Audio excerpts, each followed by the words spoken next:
Trabalhar no turno da noite não fazia exatamente parte do meu plano de vida, mas depois de um surto nervoso no meu último emprego, eu precisava de algo tranquilo.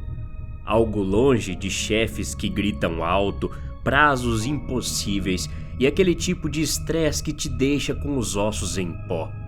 Então, aqui estou, trabalhando à noite numa empresa de reboques, com um empréstimo do meu carro para pagar a 26% de juros e um manual que contém tudo o que eu preciso saber. O sistema que usamos se chama Pulse Point. Ele rastreia os caminhões via GPS, permite que eu atribua chamadas, carregue vídeos e transmita imagens ao vivo. Cada caminhão é equipado com 3 câmeras, uma frontal, que mostra a estrada, uma câmera interna para monitorar o motorista e uma câmera traseira presa na parte de trás do caminhão, supostamente por segurança. O motivo disso tudo é para proteger a empresa no caso de acidentes ou brigas judiciais. Mas o que eu acho? Acho que meu chefe, Henry, ou quem quer que esteja realmente comandando essa operação, usa isso para garantir que os motoristas não estejam dirigindo que nem malucos ou dormindo no volante. Meu trabalho é bem simples. Uma chamada chega de alguém que precisa de reboque. Eu registro as informações, atribuo a um motorista e monitoro o progresso deles. É isso. Sem clientes, sem pressão. Só eu, a tela e os lanches que lembro de trazer. E eu realmente preciso contar o que aconteceu no meu último turno. A noite estava indo bem normalmente. Todos que trabalhavam comigo no turno estavam ocupados. Fui ao meu e-mail e verifiquei se não havia nada importante. Um novo e-mail estava lá. Nele dizia: Olá, equipe. É com pesar que informo que Carl Lewis, que dedicou 40 anos de serviço, não vai mais trabalhar conosco em tempo integral. Ele está entrando em pré-aposentadoria e essa será sua última semana conosco. Ele disse que ainda fará alguns turnos noturnos no fim de semana, mas não será mais nosso funcionário regular. Ok, nada demais nesse e-mail, mas abaixei mais um pouco e vi que tinha outro e-mail. Esse veio do próprio Carl, que iria se aposentar. No campo do assunto estava escrito: leia as regras. Abaixo, assim dizia: 40 anos trabalhando me deu experiência suficiente para salvar meus colegas de trabalho. Essas são apenas algumas regras que achei que poderiam ajudar, já que não estarei por perto para lembrá-los. Regra número 1: não atenda chamadas após as 3 da manhã. Isso já foi conversado. Regra número 2: se você ouvir alguém batendo na janela do escritório, não abra. Regra número 3: ignore o passageiro no banco de trás de um caminhão de reboque na oficina. Regra número 4: não atribua nenhuma chamada ao motorista 13. Regra número 5: se o GPS apresentar uma tela em branco, reinicie o Pulse Point. Regra número 6: se alguém ligar pedindo para rebocar um Opala 1987, apenas diga não e desligue. Não se preocupe em explicar. Regra número 7: se um cliente mencionar as sombras, transfira a chamada imediatamente para uma mesa de atendimento vazia. Regra número 8: não envie um motorista para a Rota 9 durante a lua cheia. Regra número 9: sempre diga adeus no final de cada chamada, mesmo que haja silêncio total. Regra número 10: não atenda chamadas do seu próprio número.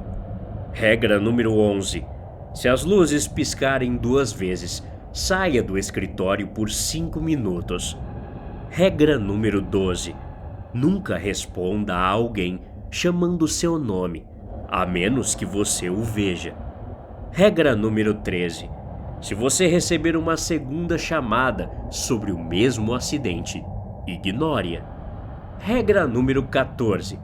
Se o telefone da recepção tocar 3 vezes e parar, da próxima vez que tocar, deixe tocando. Regra número 15. Se você ouvir música tocando do nada, desligue o pulse point e deixe como está. Fiquei olhando para o e-mail, para essa lista, cada regra soando mais bizarra que a anterior. Carl era conhecido por seu estranho senso de humor, e parte de mim se perguntava se ele tinha inventado isso só para me irritar. Mas a menção da regra 1 me deu um arrepio que não consegui ignorar. A lembrança da chamada da noite passada ecoava na minha mente. A regra 2 era igualmente desconcertante. Olhei por cima do ombro para a janela escura, o escritório todo silencioso, me fazendo sentir mais sozinho do que nunca. Balancei a cabeça. Foi só um jeito que Carl arrumou para se despedir. Era pouco depois das 3 da madrugada, quando o telefone tocou. O som cortou o silêncio como uma faca. No identificador de chamadas, os números estavam embaralhados de um jeito que não parecia acidental. Fiquei olhando por um segundo a mais antes de atender. Obrigado por ligar para a Road Rebox. Como posso ajudar? Depois que falei isso, a voz de uma mulher veio através do telefone. Ela estava sem fôlego, frenética. Por favor, teve um acidente na Rota 19, logo após a Black Forest. Meu marido está inconsciente, ele não acorda. Isso já era estranho para mim, porque eu não sou um atendente da polícia.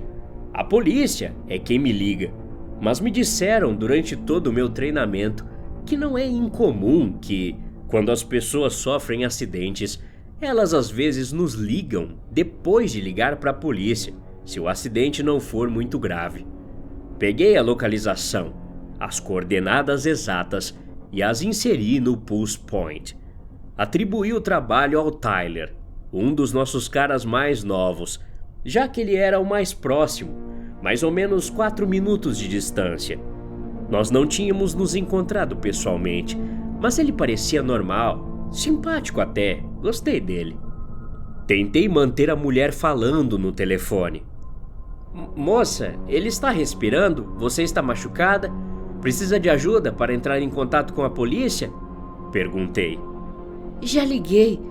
Eles disseram que estão a caminho, mas alguém precisa tirar o carro de lá. Não é seguro. A mulher disse. Não fazia sentido, mas eu não discuti. Tinha algo na estrada. Ele desviou, batemos. A voz dela começou a diminuir. A linha ficou silenciosa, mas eu ainda ouvia uma respiração fraca, ou algo que parecia uma respiração. Moça? Perguntei. Ouvi um clique. Fiquei olhando para o telefone e depois para a tela. O ícone do GPS de Tyler estava se movendo pela rodovia, se aproximando da localização. Eu estava prestes a ligar para a polícia, para garantir que eles receberam uma ligação dela e não era alguma brincadeira. Mas outra chamada chegou. Era o Tyler. Oh, eu tô aqui onde você me mandou. Não tem nada. Nenhum carro, nenhum acidente, nenhuma pessoa, só a estrada. Ele disse. Ativei a câmera frontal de seu caminhão. Seus faróis se estendiam à frente na escuridão. Realmente, era apenas asfalto e árvores. Troquei para a câmera traseira. Foi aí que eu vi. Algo estava lá, alto, ereto, logo além do brilho das luzes traseiras. Não estava se movendo, nem um pouco. Não o tipo de imobilidade que você espera de uma pessoa ou animal pego pelos faróis. Isso era diferente, intencional, como se tivesse se instalado muito antes do Tyler chegar, como se estivesse esperando. A escuridão se agarrava a essa coisa de um jeito estranho, não como uma sombra, mas como se o mundo ao seu redor não o reconhecesse, como se a luz soubesse que algo estava errado e escolhesse ignorá-lo, não evitando, apenas ignorando. Sem traços, sem rosto, sem olhos, apenas uma forma, imóvel, observando. Mas não parecia que estava observando o caminhão de reboque. Parecia que estava observando a câmera, me observando, como se soubesse que eu estava lá, como se estivesse ciente de mim muito antes de eu percebê-lo. E por um segundo não tinha certeza de quem realmente estava olhando para quem. Engoli em seco. Tyler, não sai daí, tá? Você pode verificar atrás do seu caminhão? Coloca o caminhão em marcha ré e vê pela câmera interna. Você vê alguma coisa? Falei. Tá bom, ele disse, inseguro sobre o porquê eu queria que ele fizesse isso. Só tem árvores lá atrás. Por que tá perguntando? Ele disse. Mudei a câmera interna para garantir que ele estava olhando. Ele estava. Voltei para a câmera traseira. A figura havia sumido. Antes que eu pudesse reagir, outra chamada veio. O mesmo número embaralhado. Atendi. Alô, reboque? Sou eu, disse a mulher. Sua voz estava mais suave agora. Eles estão vindo? Vocês estão vindo? Ela perguntou. Acalmei minha voz e tentei manter a compostura. Nosso motorista já está no local, mas ele não consegue te encontrar. Falei. Eu o vejo. Ela sussurrou. Ele que não nos vê. Apertei o fone no meu ouvido, desconfortável com a escolha de palavras dela. Fique na linha, vou pedir a ele para verificar novamente. Falei. Voltei para a chamada com Tyler. Tyler, você pode dirigir para cima e para baixo nesse trecho aí mais uma vez? Ela jura que tá vendo você. Falei. Claro. Ele suspirou, como se tivesse aceitado o fato de que era alguma brincadeira. Tô andando aqui, mas ainda não tem nada. Tá vazio. Observei seus faróis varrerem a estrada. Nada. Nenhum acidente, nenhum corpo, nenhum vestígio. Antes que eu pudesse falar, a voz da mulher voltou. Ele está aqui comigo agora. Ela sussurrou. Depois, silêncio. Silêncio demais. Ele está aqui agora, mas não está respirando. Minha boca ficou seca. Senhora, quem está com você? Ela hesitou.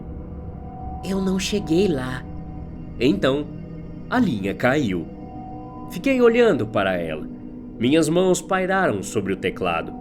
Voltei para a chamada com Tyler. Eu dei 2 voltas, ainda nada. Quer que eu continue procurando ou posso parar? Ele me perguntou. Não, falei. Pode sair daí. Copiado, ele respondeu.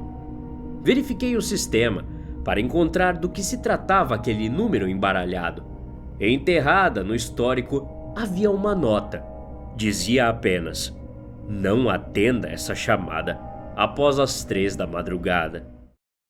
Quando chegou a manhã, quando o céu finalmente começou a ficar cinza e o peso da noite começou a diminuir, encontrei Carl na oficina.